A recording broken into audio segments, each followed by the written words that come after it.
As it seems, it happened a lot sooner than I thought. This topic has been on this channel before, but it's worth asking. How do the other members feel about these two Nordic states joining? While you do get the feeling that the other 30 members are okay with it, one other leader has been vocal about it recently. It's a leader that few have heard of, and even fewer would expect to make such a prominent impact. I'd like to introduce you to Zoran Milanović, the current president of Croatia. Zoran Milanović started his political career back in the 1990s, serving as an advisor to Croatian ambassadorial staff in Brussels. He was well liked, and as his reputation grew, he was elected as leader of Croatia's Social Democratic Party in 2007, a center-left progressive party and one of the two biggest ones in Croatia. Over the years he was in parliament, he mainly stood as the oppositional figure until 2011, when SDP won a parliamentary majority.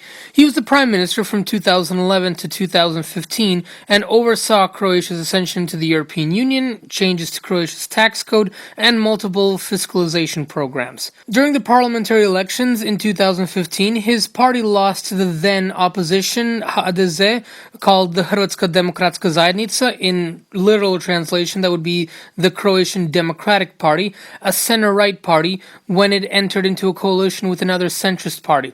This coalition did not last, and snap elections were called up in 2016, where Milanović again failed to establish a majority with SDP. As a result, he stepped down as leader of it and laid low for a few years. He caught the public eye again in 2019 when he ran for presidential office. He won that election and became Croatia's fifth head of state, taking office in 2020. His presidency so far has been plagued by a lot of contention with Croatia's HDZ, currently the ruling party again, most notably Croatia's Prime Minister Andrej Plenković. The two disagree with each other on a lot of issues, and the current war in Eastern Europe is an example. As seen in an interview with RTL News in 2021, Milanović hinted a pro-Moscow stance by blaming Ukraine and the West for its current crisis, as well as calling it a corrupt country. Ali samo rekli ste ekstremistička, ne? Dakle, pa ja očekujem od ukrajinske vlade, koja je navodno prozapadna i dijelimo iste vrijednosti, da se s takvim tipovima obračuna. Da se ogradi od toga? Pa ne, nego da ih naprosto dovede u red. Dakle, Ukrajina je već 8 godina u jednom groznom, u stvari, statusu prema Europskoj uniji, koja se prema Ukrajini ponaša neodgovorno. Nisu dobili ništa od Europske unije, obećavane su im milijardi. Ukrajina je, i ovo što govorim, ne govorim da bih nekoga uvrijedio. Niti sam ukrajinski neprijatelj, niti sam nekakav ruski prijatelj. A jeste li vi pretjerali u svojim izjavama oko Ukrajine? Samo malo, nisam pretjerao. Nikad ste rekli da je to korumpirana zemlja. To piše u raportima Europske unije. To je ono čemu se Plenković moli. Ali netko će reći tko to govori i dolazimo i mi zemlja koja ima problem sa korupcijom. Hvala Bogu da postoje oni, pa mi nismo najgori. Mi smo drugi najgori. Dakle, Ukrajina ima problem i mora ga početi rješavati. I sa separatistima, koji ni Rusija nije priznala. Dakle, nastaviti razgovore. Dakle, ne ignorirati činjenicu da tamo postoje nekakvi pregovarači koji nisu najbolji dečki, ali s njima treba razgovarati. A ne ići konstantno na put konfrontacije sa termonuklearnom i hipersoničnom silom, Rusijom. To nije Srbija.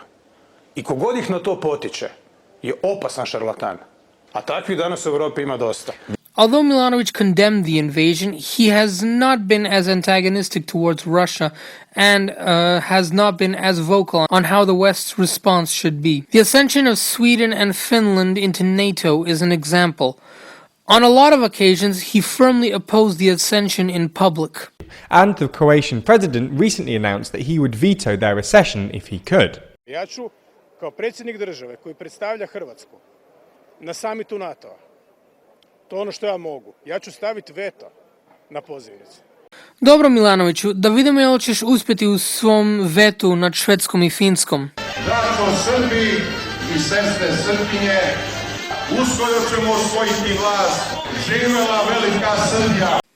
Regardless of his opposition, Milanović cannot block the Nordic states from joining. The short answer is because he, as president, does not have the authority to make that decision. It is the government who decides this. Now, let me get into the long answer. A president and a prime minister are not the same thing. A president is a head of state. They are elected by the people and instruct the country's basic functions. A prime minister is a head of government. They are elected by the ruling party and put together a cabinet as well as oversee the leadership duties of the party. Which of the two is more powerful depends on the duties given to them by the constitution of each nation. Let me explain it like this. A modern democracy comprises of three branches: the legislative branch, which makes the laws, the executive branch, which enforces the laws, and the judicial branch, which makes sure that any legislation passed is in line with the country's constitution. Here we're focusing on the executive branch. There are different powers for each. A presidential democracy, such as the United States or France, consists of a system of government where a single body, in most cases a president, holds executive authority over legislation that is passed. A parliament or Congress makes a bill, and that president holds veto power over it becoming a law or not. In a parliamentary democracy such as Germany or Italy, the government is comprised of the largest party and requires a majority in the legislative branch to pass laws. The leader of the governing party is usually a prime minister, making them the head of that government. And it is either the heads of each that are more well known. You've probably heard of the president of France, but have never heard of its prime minister. Or in the case of a parliamentary system, you probably have heard of the chancellor of Germany, but not the president. It is by this that you can see the balance of power, and that is where Milanović falls short on his veto ambitions. Croatia is a parliamentary democracy where a majority of the legislative branch is needed to pass legislation, and the prime minister is the most powerful person within the country's constitutional framework and everyday politics. If anyone is going to decide if Sweden and Finland will join NATO, it'll be Plenković and the members of his party, as they have a majority. They are very pro-NATO and are willing to allow these Nordic countries in. The duties of the president of Croatia are very small. Milanovic's only jobs are to represent Croatia abroad, regulate and coordinate stability in the government, and act as the commander-in-chief. He does not have veto power over the country's foreign affairs. As president, Milanović should know this, so I believe that his veto ultimatums are nothing but hot air, something to keep the cameras on him. Welcoming Sweden and Finland into the alliance would be a finalization of their westernization and show the Kremlin that the West is more united than ever. That is what we need right now, everywhere. So, as it appears, Croatia will be officially supporting further NATO expansion.